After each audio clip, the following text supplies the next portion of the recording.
Hello नमस्कार दोस्तों। आज हम पढ़ेंगे ग्लाइकोलाइसिस के बारे में। ग्लाइकोलाइसिस क्या होता है, इसकी कौन कौन से स्टेप होते हैं, इससे क्या निर्माण होता है, कितने एटीपी अणु बनते हैं, ये सब हम विस्तार से पढ़ेंगे। ग्लाइकोलाइसिस ग्लाइकोलाइसिस को ईएमपी पथ भी कहते हैं क्योंकि इसकी खोज सर्वप्रथम एमडेन मेयरहोफ पार्सन ने की थी। यह कोशिका ध्रुव में सर्वप्रथम होने वाली क्रिया है। इसके बाद टीसीए चक्र और एटीएस पथ की क्रिया होती है। ये ग्लाइकोलाइसिस के कोशिका ध्रुव में सबसे पहले होने वाली क्रिया है क्योंकि ये सबसे पहले जो एटीपी के अणु का निर्माण करता है। इसमें दो NADH2 अणु उत्पन्न होते हैं। ग्लूकोज का एक अणु विघटित होकर पाइरुविक कमल के दो अणु बनाता है, अर्थात ग्लूकोज एक अणु से पाइरुविक कमल के दो अणु का निर्माण होता है। ग्लूकोज में 6 कार्बन से पाइरुविक कमल के 3 कार्बन परमाणु बनते हैं, अर्थात ग्लूकोज के 6 कार्बन से 2 पाइरुविक कमल के अणु बनते, उनमें 3-3 कार्बन परमाणु के पाइरुविक कमल होते हैं। इसमें 4 एटीपी अणुओं का निर्माण होता है।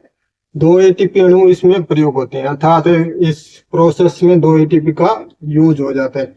2 एटीपी का शुद्ध लाभ होता है। पाइरुविक कमल में ग्लाइकोलाइसिस में 2 एटीपी का शुद्ध हमें लाभ होता है। इसमें 2 स्वतंत्र अचायन प्राप्त होते हैं जो NAD या NADP से जुड़ते हैं। ग्लाइकोलाइसिस की जो ग्लूकोज से पाइरुविक कमल बनने की process C6H12O6 glucose, 2 ATP, 2 ADP, 2 H3PO4, 2 NAD, इनसे मिलकर 2CH3CO COOH अर्थात 3 कार्बन का पाइरुविक कमल निर्माण होता है। 4 एटीपी का निर्माण प्राप्त होते हैं, 2 NADH2 प्राप्त होते हैं, 2 H2O प्राप्त होते हैं। O2 की उपस्थिति में ग्लाइकोलाइसिस क्रिया में एटीपी के अणु से 2 से बढ़कर 8 हो जाती है, अर्थात इसमें क्या एटीपी के 2 अणु है जो ऑक्सीजन उपस्थित होने पर 8 हो जाते हैं, एटीपी 8 प्राप्त होते हैं।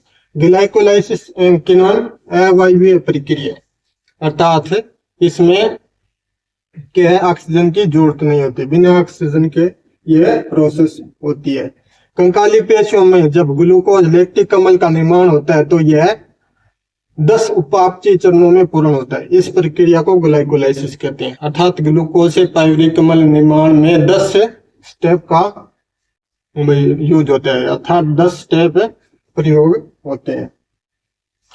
बैक्टीरिया व यीस्ट में ग्लूकोज O2 की अनुपस्थिति में इथाइल अल्कोहल में बदलता है, अर्थात बैक्टीरिया और यीस्ट में क्या है, बिना ऑक्सीजन के इथाइल अल्कोहल में ग्लूकोज बदलता है। ग्लूकोज ग्लाइकोलाइसिस के प्रोसेस स्टेप, ग्लूकोज पहले फ्रुक्टोज 1 डाइफॉस्फेट में बदलता है, फिर फास्फोग्लिसरेल्डिहाइड में बदलता है, फिर फास्फोग्लिसरिक अम्ल में बदलता है, फास्फोग्लिसरिक अम्ल आगे पाइरुविक अम्ल में बदलता है। ये प्रोसेस है ग्लाइकोलाइसिस की। इसमें 10 स्टेप है, तो इसमें बहुत से एंजाइम का प्रयोग होता है और ये क्या अलग अलग स्टेप में पूर्ण होती है क्रिया। इसमें अलग अलग डायग्राम में अलग अलग स्टेप दिखाए हुए। धन्यवाद दोस्तों।